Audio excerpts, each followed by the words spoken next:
Cuff was really formative in teaching me my Catholic faith.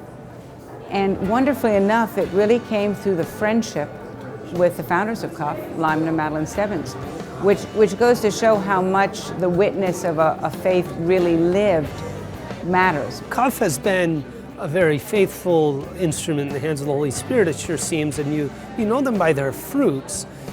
It feeds me and helps me in just my calling, I think, to be an evangelist. It draws together like-minded people who are very serious about the faith, who want to have an opportunity to speak with people that are of the same mind. And it makes for a good community of people, and it's very educational. You can call the Cuff offices and through the Faith Facts, through the website, or through speaking with someone at the office, get information that you need about something that's, let's say, cropped up, that's going on, you know, to find out what the church really teaches in an area that may seem fuzzy to you when it's presented at your local level. It's rubbing elbows with other like people. It's building, kind of sharing your faith in that way, and getting your battery recharged. That's what it amounts to. Start with the thing that you can affect, which is yourself. God will take care of the rest.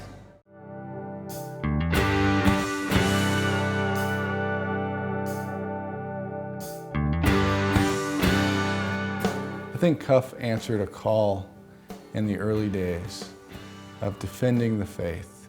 There were no other apostolates standing up and planting the flag of the church. Lyman Stebbins called Catholics United for the Faith an alarm clock to wake people up, and then a rallying point around which they can gather. And I think that, in a nutshell, summarizes what we're all about. It's a group of people who've come together to really stand for the church and to stand with the church in spite of the cultural tumult that's around us. The storms and the waves that are smashing against the boat don't matter, because we have this group of people who are formed well, who are in love with the church, in love with Christ, and who really want to do everything that they can to further the mission of the church and further the mission of Christ. The marvelous thing about being in the Cuff Apostolate is you meet the cream of the crop of Catholics, those who really are dedicated and who are devout and who are devoted to the teachings of the church and who really love the church and want to extend its influence in society. Catholics United for the Faith was the answer that there needed to be an apostolate of a deepening of the faith in this general loss of faith and dimming of the faith, that we needed to strengthen the faith of the laity, because there were so many false teachings going on in those years soon after the council. There was great confusion. I see Cuff's primary contribution as offering stability to the church. Remember, the church has never had a smooth running from its inception. It's always been an agent of change. There's always been turmoil around the church. There have been people in the church who may not have acted as they should. There have been people outside the church who have persecuted the church. All this time, the church has perdured, it's persevered. And I see Cuff as being part of that, part of its endurance, part of its carrying on the mission. Wherever there were Catholics who had contacted CUF with concerns for the faith and wanted to come together as a group to study the faith, to defend the faith, to be active for the teachings of the church, to reach out to other Catholics, there you have the ingredients of a Cuff chapter. I had the privilege for years of serving on the board of Catholics United for the Faith, but long before I had that privilege, I first encountered Cuff more than 2 decades ago. Shortly after I entered the Catholic Church in 1986, I found a home in the local Cuff chapter, going to those meetings month after month and striking up friendships that have lasted through the years. And I just thank God for the privilege of serving Cuff over the years and also finding a true spiritual home in this great apostolate. The need for Cuff is probably more so now than perhaps even in the past. And that need is simply this, that we have In 1960, the figures are that about 85% of Catholics actually practiced the faith in terms of Sunday obligations and all that goes with that. Today, we're hearing numbers like 20 to 25%, maybe 30%.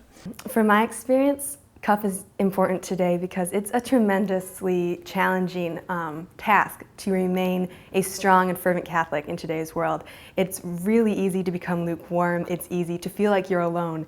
And I think Catholics United for the Faith brings about the unity that we need to run this race of the faith and to do it in a way that is wholehearted and truly be disciples of Christ. It's important that an organization be truly national in scope. And it needs Catholics all over the country to come together. And one good way of doing it is through the formation of CUP chapters. So you have a network of activist Catholics who are able in some sense to exercise some kind of influence for the good. The heart of our religion, of our faith, is union with Christ and love of Christ, and that is the root that has to go together with knowledge of the doctrine. We're not just there spouting doctrine and knowing our faith and being well versed in disputes and arguments and apologetics, which is important certainly, but we must put on Christ, and our personal union with Christ comes first. Sometimes it's a matter of people needing information. Sometimes it's a matter of people needing clarification regarding the teachings of the Church on faith and morals. Sometimes it's about strategies on how to effectively reach people. Sometimes it's just about dealing with people in general. It could even be some encouragement. So ultimately, when people contact us, we can gear CUF's general mission in particular to that person's needs. And that to me is generally what Catholic Responses does. Lay Witness provides something for lay people that I don't know that any other Catholic publication really does, and that is not just information on the faith, but the context and the right spirit so that we can understand it and bring it into our own lives and live the faith that we've been given. We've really taken our marching orders from John Paul II in his encyclical Christi Fidelis Laity, and then also in his teachings on the new evangelization. And we've really taken that to heart, and we've started developing resources to reach out and share the faith with others. And we've gone from a defensive posture to one of sort of an aggressive spreading the faith posture. So we're developing a lot of great resources and trying to get into areas where we really need to reach, such as those millions and millions of cradled Catholics who are uncatechized and don't realize they're uncatechized. That's our target audience. Those are the people we're trying to reach, and they're the hardest people to reach.